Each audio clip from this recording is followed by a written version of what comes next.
seed haul today. 1, 2, 3, 4, 5. Scattering them outside. No wasps yet.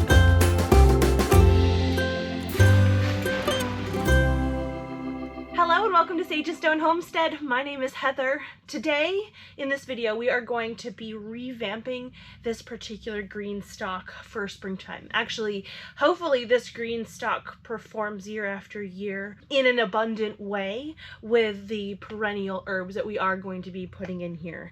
I tried to grow more annual things in this Greenstalk this year and some of them did pretty well, but I feel like as far as my planting space goes, I'm better at managing annuals in this way, and kind of like the raised bed and row garden type way, and Greenstalks for me are probably better suited for things like strawberries and herbs. So I do have a seed delivery in my mailbox and I will grab that, but I am going to clean out what's left in this poor Greenstalk with you today. I'm making a soup for dinner. It's actually a turkey noodle soup. I've got a couple of kids that caught whatever funk that I had and they don't feel well, and I have a little bit of celery here that's going to add a nice flavor into the soup, even though my celery didn't do too hot this year.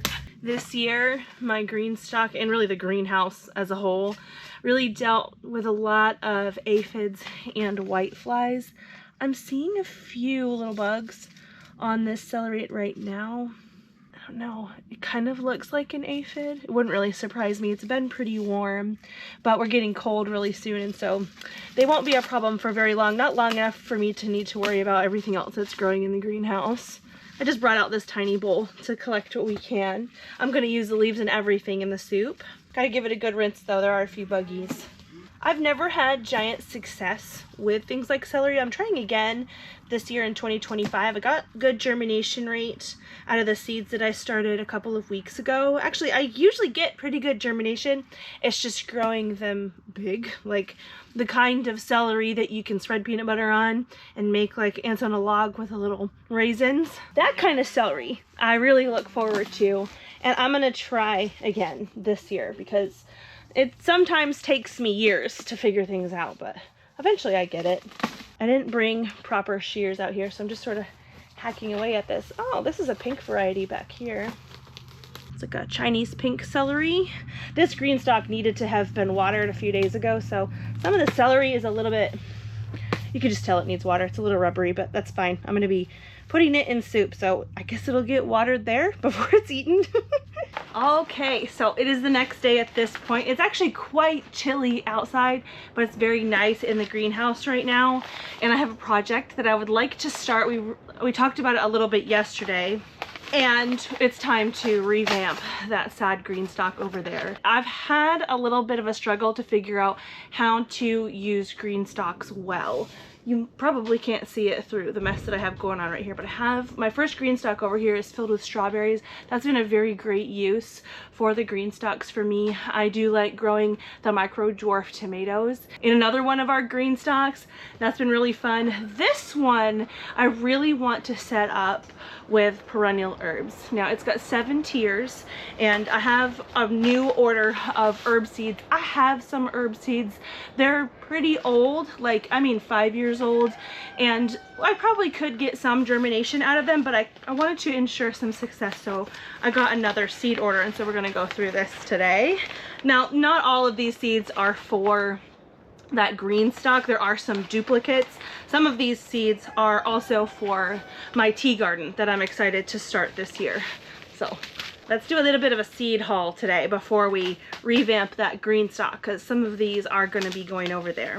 So this is for the tea garden. This is borage. What I got from Sowing Seeds is their 10 tea pack, or their tea garden pack. It includes borage, German chamomile, calendula. I did need more of this seed. That is frost tolerant. I think borage is too. Am I mistaken? No, borage is not frost tolerant, but chamomile is. I've got lemon balm. This is one that I'm really excited to grow this year. Holy basil, echinacea, hyssop. This one I have been told is really great for honeybees. Regular old mint. This one's called lemon mint. Lavender. I have heard this is hard to start from seed. I've never tried it. Classic Genovese basil. I believe we're into the herbs now that I ordered. common chives. I had some of these growing out in the perennial garden. They didn't come back last year. I don't know what happened. More chamomile, some thyme, marjoram, very closely related to oregano, more dill because of course. This is something that I have been wanting to grow. I grew it, I think probably in my first garden here, but I haven't grown it since. I buy a lot of parsley at the grocery store, and obviously it would be nice to not do that. Oregano, I've got oregano in the perennial garden now, but I'm thinking about putting it out here as well. Some more lemon balm. We do have a lot of this growing on the outside of our house. Some more lavender, and then I did order some bush beans.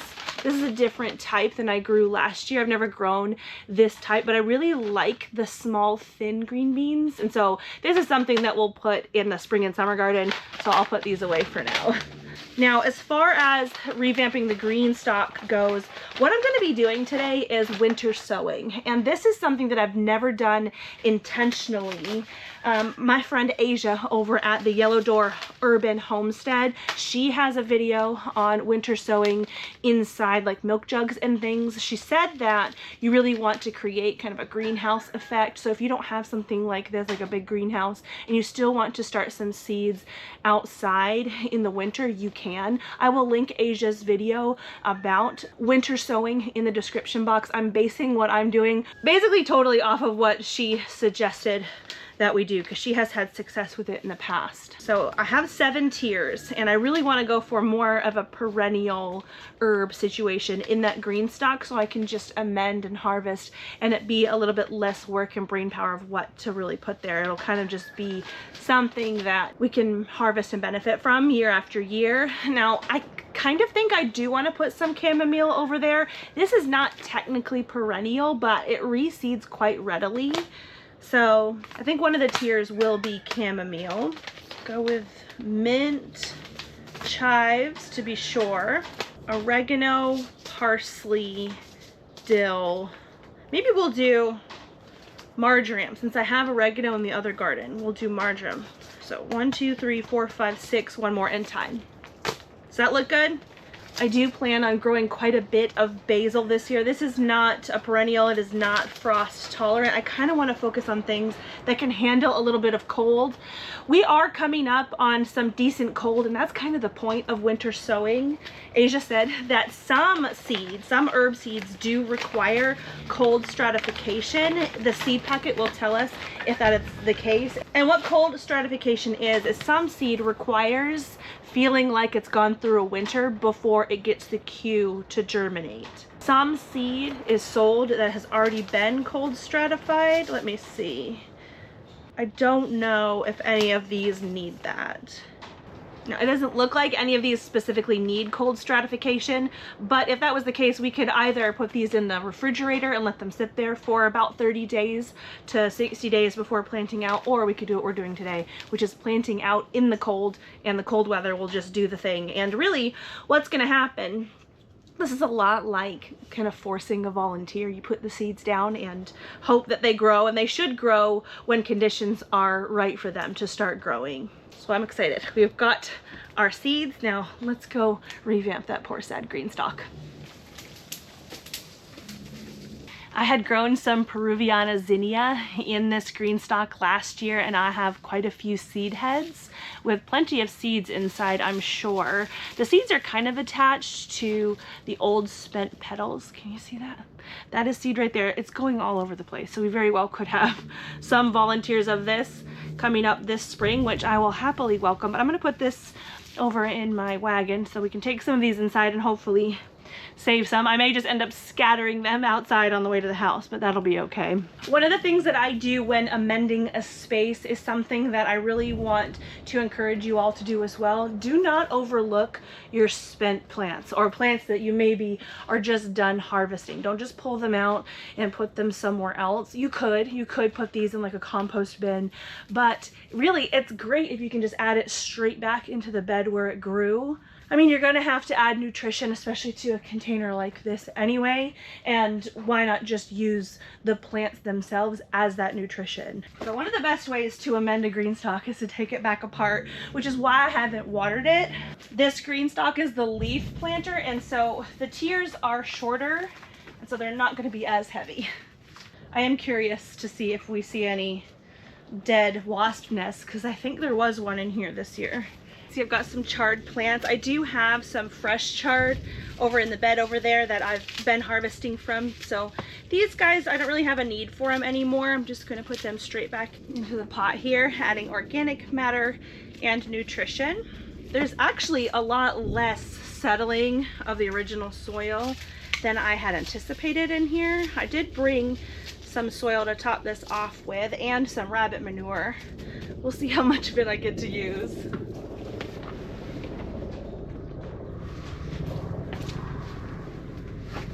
When you're putting plants back into the soil, the smaller you can chop them up, the faster they'll break down. No wasps yet, that's good. All right, so I've got all the tiers laid out here, and I don't think I'm gonna need to use my rabbit manure that I collected, just because there's far less settling than I really anticipated, but that's not necessarily a bad thing. So what I'm gonna do is top dress with this Coast of Maine potting soil. I like it a lot. It does have some nutrition in it. This probably isn't going to provide enough nutrition to carry the plants on throughout the whole year. So I'll have to add some amendments and things to the water when I water these this year, but this will provide a really great soil medium, contact medium for our started seeds.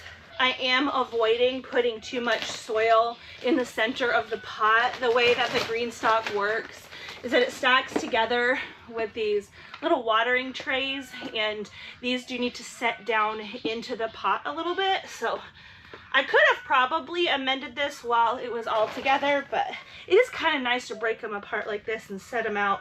Well, it's not going to be too much trouble to have done it this way.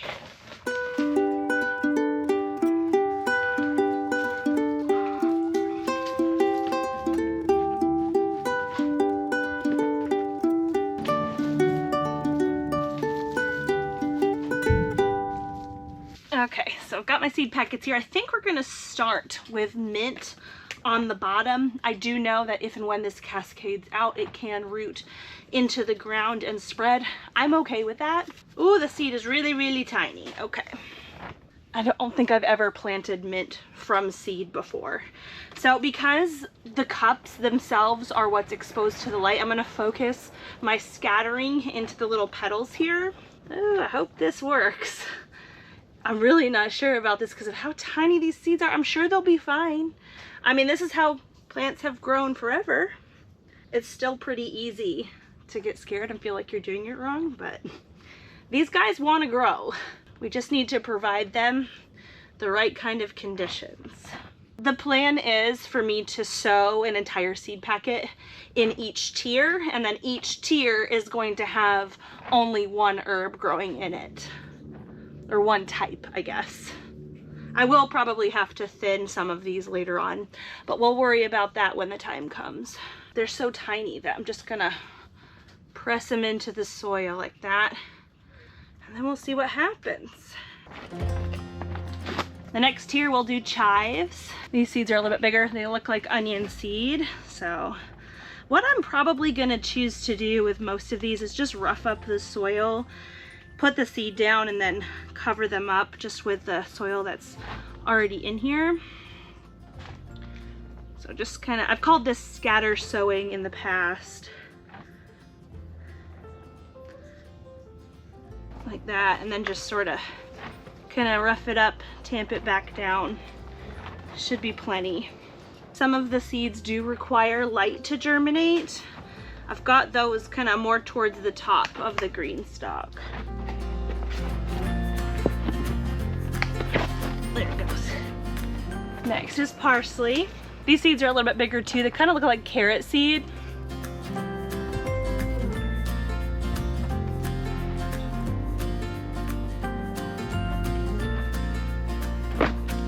Next here we'll do the dill. Now this I'll probably have to prune pretty heavily or harvest from pretty heavily as it gets going, because this can get pretty big. I think I've seen dwarf varieties of dill, but you can just keep it well trimmed, which shouldn't be a problem. I love dill. It also kind of looks like carrot seed.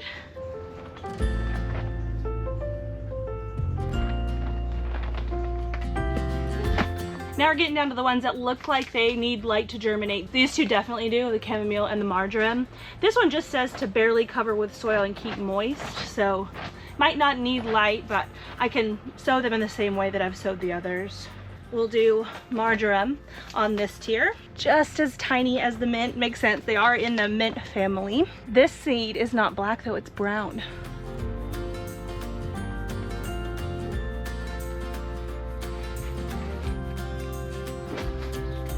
We'll do thyme next.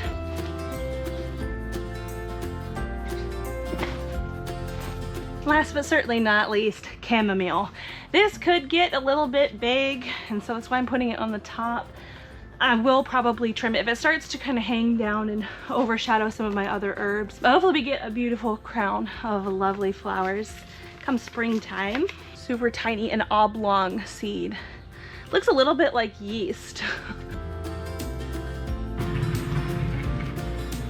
There we go. Now it's all planted. Just need to water it in.